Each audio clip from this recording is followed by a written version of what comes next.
Ассаламу алейкум. Амансыздар урматтуу достор. Ала Тоо спорт каналыбызда кайрадан спорт кабарлары.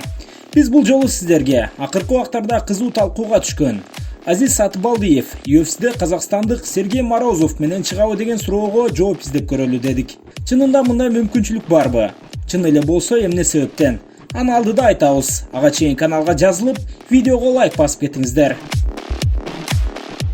Кече интернет желелеринде желдей тараган жаңылыкты уккан чыгарбыз.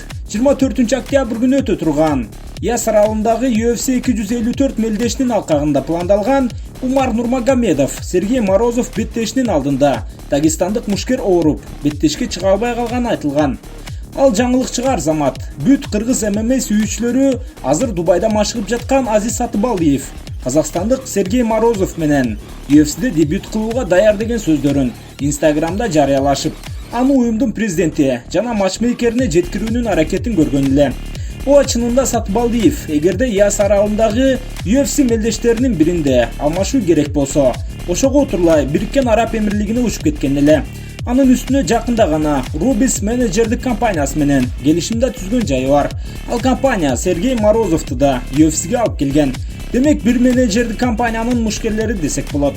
Мындай алып караганда Азиз Сатыбалдиевдин дагестандык мушкердин ордуна беттешке чыгуу мүмкүнчүлүгү артып турат. Бирок азырынча казакстандык спортчунун атаандашы ким болору расмий белгилене элек. Сергей Морозовдун командасы беттеш өткөрүүгө толук даяр. Жана алар Умардын ордуна башка мушкер табылып калаарынан үмүт артып турушат. Арлан ММА клубунун тараткан маалыматына караганда, UFC уюму дароо эле Морозовго 3 атаандаш сунушташкан.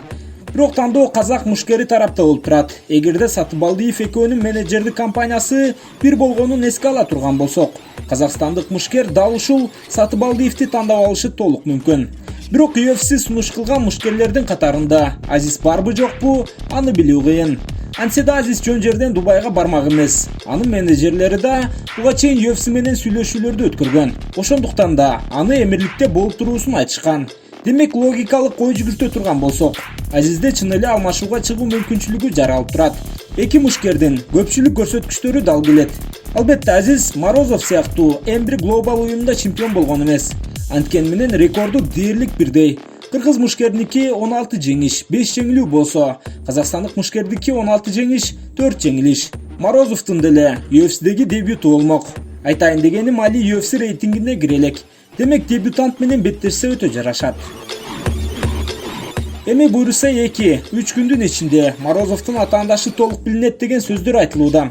Баса Инстаграмдан Азиз Сатыбалдиевди Данна Уайттын, Шон Шелбинин баракчаларына белгилеп, кыргыз мушкеринин күйөрмандарынын армиясы чоң экенин көрсөткөнүбүз өтө жакшы. Себеби UFC күйөрмандар көп мушкерлер менен да эсептешет. Достор, каналга жазылыңыздар, видеого лайк басыңыздар. Буйруса жакшы күндөрдө амандашалы.